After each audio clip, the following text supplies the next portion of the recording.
Great. Again, Pandas is a library that provides data structures and data analysis tools in Python.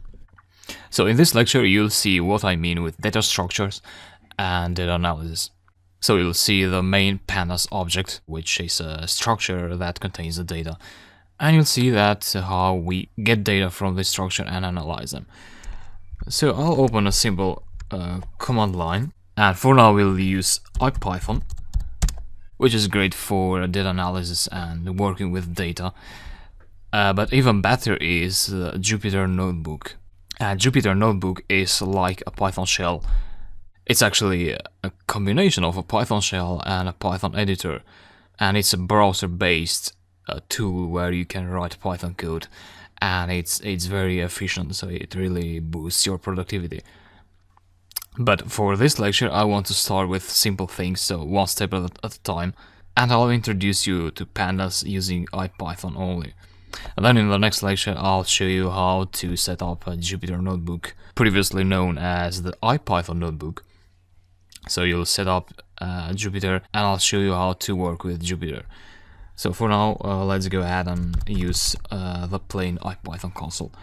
Import pandas. And yeah, normally the first thing you do is you want to import some data, let's say from a CSV file or from a text file, or even an Excel file or JSON or other formats, which we'll be covering later. But there are also other ways to create a pandas data structure. And now the first thing you should know is that this data structure that I'm talking about is called a data frame. So that's a special object that will hold the data.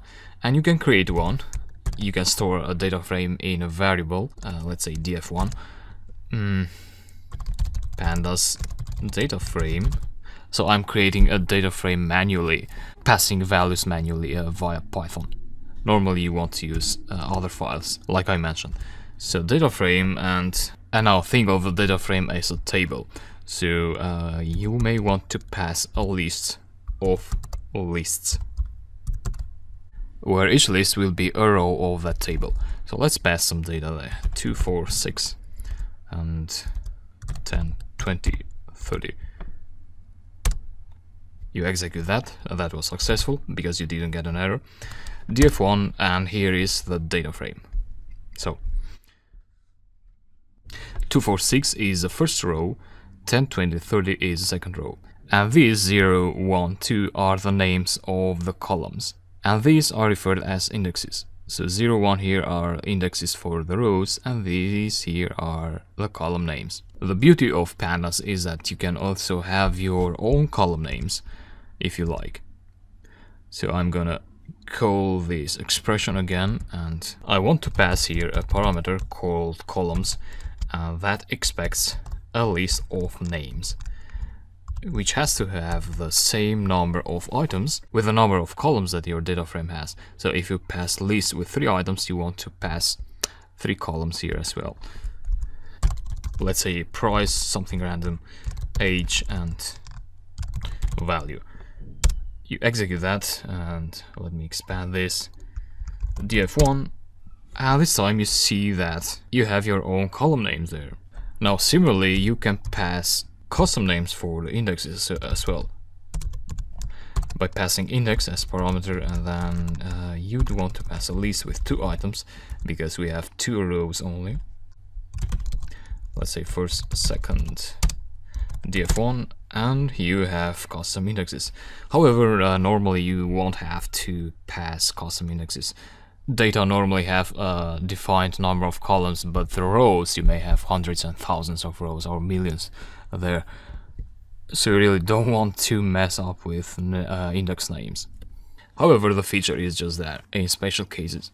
So there's one way to create a pandas data frame, and you also have other ways as well, which are not very common to use, but I just wanted to know that they are there. So again, you pass a list here, and then what you could do is you could pass 2 dictionaries inside that list. So you can see the similarity. Here we used a list of lists. Here we are also passing a list object, but it's a list of dictionaries. And yeah, what you could do here is you could pass values, keys and values for the dictionary, and here as well. So let's say name John, name Jack, execute that, df2, and yeah, this is yet another data frame. If you wanted to have more columns there, such as surname, you'd want to add here another key and value for the dictionary, so something like surname. And now if you execute that and df2, you'll get the surname column added there, but for Jack you get none because you didn't pass a surname in the dictionary, in the second dictionary. So if you do the same for Jack, if you pass a surname, you'll get the value in here. So those are two basic ways to build data frames on the fly. And as I said, normally these values will come out of files, of CSV files, Excel files, etc. I will do that throughout the next lectures. And one more thing I want you to know is, so this is a data structure, and now what data analysis means is, out of this data structure you want to get out information. So you may want to extract, for instance, the average of all these values. So 2, 4, 6, 10, 20, 30. So here we enter the phase of data analysis. And the approach to do that is, this data frame object now, which you can see the type df1. So it's a data frame of pandas. Now this data frame object has methods attached to it.